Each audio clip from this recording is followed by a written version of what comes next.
तो ठाकरे परिवार भैया इस तरीके से अब राजनीति करेगा, उत्तर प्रदेश वालों को मारपीट के और बिहारियों को मारपीट के अपना वोट बैंक बढ़ाएगा, तब ये जीतेंगे, फिर ये मुख्यमंत्री की कुर्सी पे बैठेंगे। बात कर रहा हूं मैं राज ठाकरे और राज ठाकरे के भाई उद्धव ठाकरे की, जो कि दोनों बाला साहब ठाकरे के पुत्र हैं। जी हाँ दोस्तों, मैं मुंबई महाराष्ट्र की बात कर रहा हूं। आप सभी लोगों ने ये खबर देखी होगी सोशल मीडिया पे, न्यूज चैनल पे, और नहीं देखी है तो मैं बहुत थोड़े से शब्दों में बता देता हूं कि भैया अब मुंबई महाराष्ट्र में या पूना में जो भी एरिया महाराष्ट्र के अंदर आता है, वहां पे इनके दबंगों ने, राज ठाकरे और उद्धव ठाकरे के दबंगों ने उत्तर प्रदेश और बिहारियों को मारना पीटना चालू कर दिया है। जो वहां पे थोड़ा छोटा मोटा कोई रोजगार करते हैं, कोई रेडी लगाता है, कोई ठेली लगाता है, कोई रिक्शा चलाता है, कोई दुकान खोले हुए बैठा है, तो जो 1000-500 रुपए वो वहां पे बैठ के पैदा कर रहे हैं, उनको मार पीट रहे हैं। उनको मार पीट इसलिए रहे हैं क्योंकि उनसे कहते हैं भैया हमें मराठी बोल के दिखाओ। अब उत्तर प्रदेश वाले को तो मराठी आती नहीं, बिहार वालों को तो मराठी आती नहीं, तो ये उनको मारते हैं। बहुत सारे वीडियो आए हैं सोशल मीडिया पे, देखना, न्यूज में भी तो चला है, अभी तक न्यूज में चल रहा है।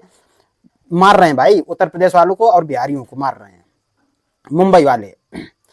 कहते हैं इससे हमारी भाषा का अपमान है। इसमें भाषा का अपमान कहाँ है? पहले तो भाषा का अपमान कैसे होता है उसकी ये परिभाषा दें भाई। भाषा कोई किसी क्षेत्र की लैंग्वेज ना आना भाई, यहाँ हर 10 कदम पे लैंग्वेज बदल जाती है। भारत के अंदर 20 किलोमीटर पैदल चलो भाषा बदल जाती है।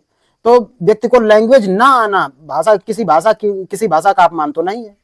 अब मैं उत्तर प्रदेश से हूँ या दिल्ली से हूँ या महाराष्ट्र से हूँ, तो मुझे वहां की भाषा आती है।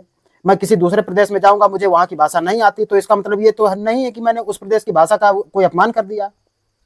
अब अगर वहां महाराष्ट्र में कोई उत्तर प्रदेश वाला, कोई बिहार वाला रह रहा है और अगर वो ये कहता है कि मुझे मराठी नहीं आती है, तो इसमें भाषा का अपमान कैसे हो गया भाई? तुम्हारी भाषा को कोई गाली दे, कोई उल्टा सीधा बोले तो भाषा का अपमान मैं समझता हूं, लेकिन अगर भाषा नहीं आती है तो इसमें भाषा का अपमान कैसे हो गया? और हिंदी भाषा वो बोलते ही है जो पूरे भारत में बोली जाती है, हमारी मातृभाषा भी हिंदी है, तो इसमें अपमान कहां से हो गया?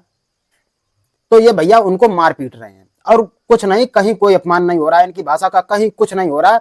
ये सिर्फ सत्ता में बैठने के लिए सिर्फ ये युद्ध मचाए हैं। छोटे मोटे दुकानदारों को पीट रहे हैं, रेडी रिक्शा वालों को पीट रहे हैं, बस छोटे मोटे आदमियों को पीट रहे हैं, लड़कियों से बदतमीजी कर रहे हैं। अभी कल ही एक मैंने देखा था वीडियो, जिसमें इनका एक कार्यकर्ता है, कोई मुसलमान है, नशे में एकदम धुत है, नंगा पड़ा हुआ है गाड़ी के अंदर, अपनी 4 व्हीलर के अंदर, और किसी लड़की से बदतमीजी कर रहा है। और वो लड़की मराठी है, महाराष्ट्र की है वो लड़की। जब पूरा मामला सामने आया तो ये इस तरीके से गुंडैती कर रहे हैं। अब जरा सोचो, अब ये उद्धव ठाकरे या राज ठाकरे यहाँ कभी उत्तर प्रदेश या बिहार जाएंगे, इनसे कहा जाए कि चलो हमारी लोकल भाषा बोलो, और फिर अगर ये लोकल भाषा नहीं बोल पाते, फिर इनके ऊपर जो व्यवहार ये कर रहे हैं यूपी वालों और बिहार वालों के साथ, वही व्यवहार यूपी वाले और बिहार वाले भी इनके साथ करें कि तुम्हें हमारी भाषा क्यों, तो इन्हें कैसा लगेगा? खैर वो तो मुद्दा ही नहीं है, इन्हें सिर्फ बवाल करना है राजनीति के लिए, बात बाकी कहीं कोई अपमान नहीं कर रहा, कहीं कुछ नहीं कर रहा। और सबसे बड़ी बात ये कि बाला साहब ठाकरे जितनी ये ख्याति प्राप्त करना चाहते हैं तो ये नहीं कर पाएंगे।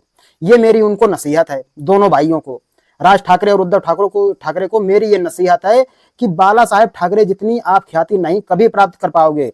वो चाहते तो प्रधानमंत्री भी बन सकते थे, मुख्यमंत्री तो छोड़ो, और तुम एक गांव के सरपंच भी नहीं बन पाओगे। तुमने हरकतें ऐसी कर दी हैं, ठीक है? पूछो क्यों? क्योंकि इसलिए तुम हिंदू विरोधी होके, देख तो लिया ही होगा 15-20 साल से, जब से सरकार चल रही है मोदी जी की 2014 से, हिंदू विरोधी होके तुम वोट बैंक नहीं बना सकते हो। बल्कि अभी जो तुम्हारे कार्यकर्ताओं ने या तुमने जो बयानबाजी की है ना, ये इसको देखते हुए वोट बैंक तुम्हारा नीचे गिरा है। इससे वोट बैंक बढ़ा नहीं है, इससे वोट बैंक गिरा है तुम्हारा, और तुम एक गांव के सरपंच लायक भी नहीं बचोगे कुछ दिन बाद, अगर यही हरकतें रही।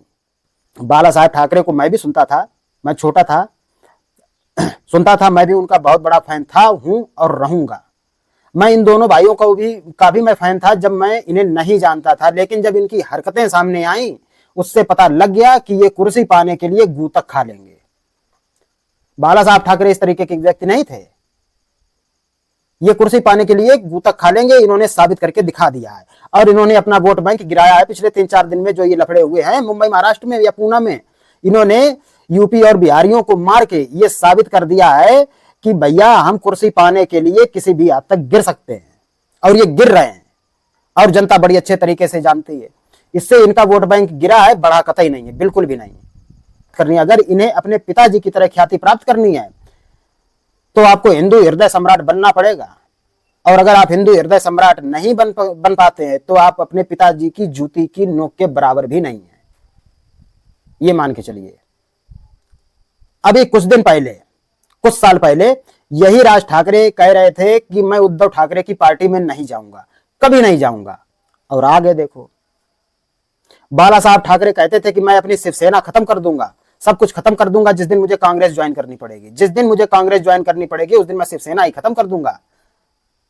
और ये उनके पैरों में बैठे हैं, जाके चरणों में, उनके चरणों की धूल ले रहे हैं। और अगर ये तभी भी, उस टाइम पे भी अगर ये हिंदू हृदय सम्राट बने रहते जब मोदी की सरकार आई थी 2014 में, तो अब तक इन दोनों भाइयों में से कोई ना कोई महाराष्ट्र का मुख्यमंत्री बना बैठा होता, श्रीमान देवेंद्र फडणवीस या शिंदे जी नहीं होते। ये लिखित तौर पे मैं दे सकता हूं। लेकिन ये हो गए हिंदू विरोधी हो गए, और हिंदू विरोधी हो गए तो तुम कहीं के नहीं बचोगे, ना सांसद बनोगे, ना विधायक बनोगे, ना मुख्यमंत्री बनोगे, और शायद कहीं सरपंच बन जाओ गांव में, नहीं तो मुझे नहीं लगता कि सरपंच बनने लायक भी बचोगे। अगर इसी तरीके से बने रहे तो सरपंच बनने लायक भी नहीं बचोगे। बाकी कितने सारे दोस्तों कांड करवाए इन्होंने, सोशल मीडिया पे बहुत सारे वीडियो पड़े, आप देख लेना जाके।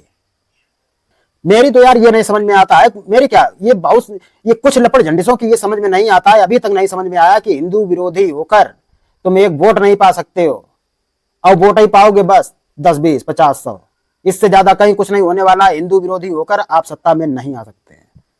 हिंदुओं का देश है, हिंदू विरोधी बने जा रहे धीरे धीरे। केजरीवाल ने सत्ता बनाई थी, कई किस तरीके से बनाई थी, और हिंदू विरोधी हो गया धीरे धीरे। वो भी हिंदू विरोधी होता चला गया, उसे भी राम मंदिर नहीं पसंद आ रहा था, और उसे भी राम नहीं पसंद आ रहे थे, उसे भी हिंदुओं में आतंकवादी दिखते थे। चली गई सत्ता, और इस तरीके से गई कि अब जिंदगी में वो वापस नहीं आएंगे, इस तरीके से गई।